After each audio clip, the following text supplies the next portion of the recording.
then I came, of course, the time when we crossed the Rhine. And I said, that's when I got to Buchenwald. And now... When did you arrive in Buchenwald? It must have been April of 45. By now, the Germans were beginning to realize that there was no way they could stand up against the American forces and the British forces. We get to Buchenwald, and now, for the first time, we see what happened. The area around the camp had been bombed flat, as I remember. But the camp wasn't touched.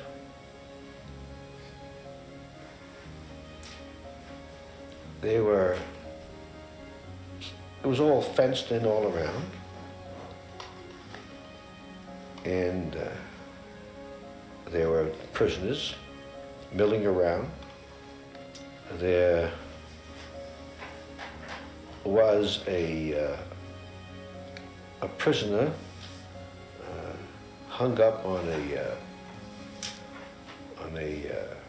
crosspiece, but as I found out, it was not a prisoner.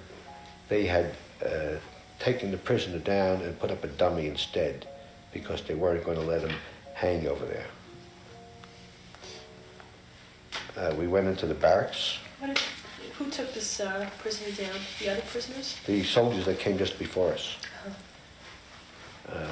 We went into the barracks. The barracks of the camp? Yes.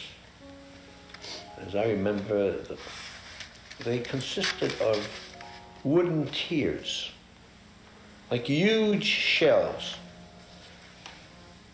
And there were some prisoners who were too weak to get off these shelves lying there.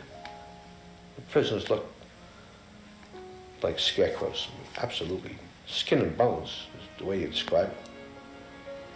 Hollow-eyed, hollow-cheeked.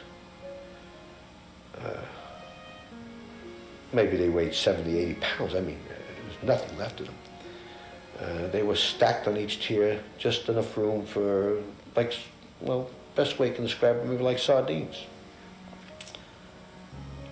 It was something you wonder how any human being could stand it and how anybody could put any human being through that.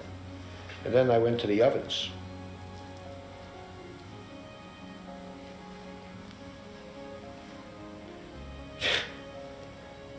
It's a horrible sight.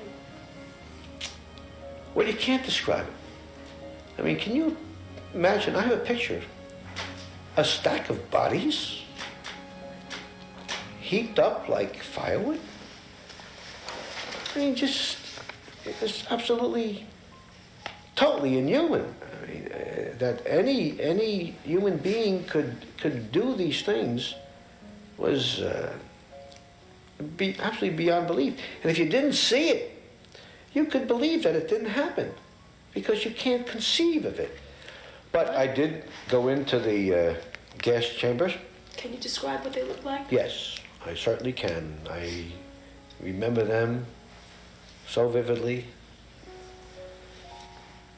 It was a room, maybe 8 feet in height, 9 feet in height, all concrete. Possibly a room about 15 foot square. And in the ceiling, there were nozzles that looked like shower nozzles. Also, there were some hooks on the wall, big metal hooks. That was the room. And then there were the ovens, which, it's hard for me to describe the ovens, but they were a long corridor, and there were these ovens looking like, with a door that would open up, and there was this, I didn't go inside of them, but these were ovens where they would burn the people up. What were your feelings as you were walking through these ovens and crematoriums and gas chambers? I think I would not have hesitated to kill any German that would have crossed my path at that moment. There was a lot of anger. Incredible anger, fury, and I mean, aside from the horror and the terrible feeling that you had that any human being could do such a thing, but the suffering of these people that went through this was, I'd say, uppermost in my thoughts, because I kept saying,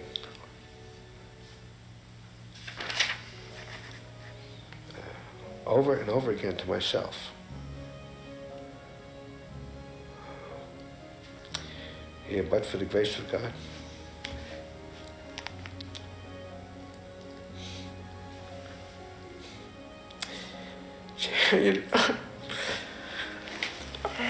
excuse me, I can't believe that I still get this reaction after 40 years.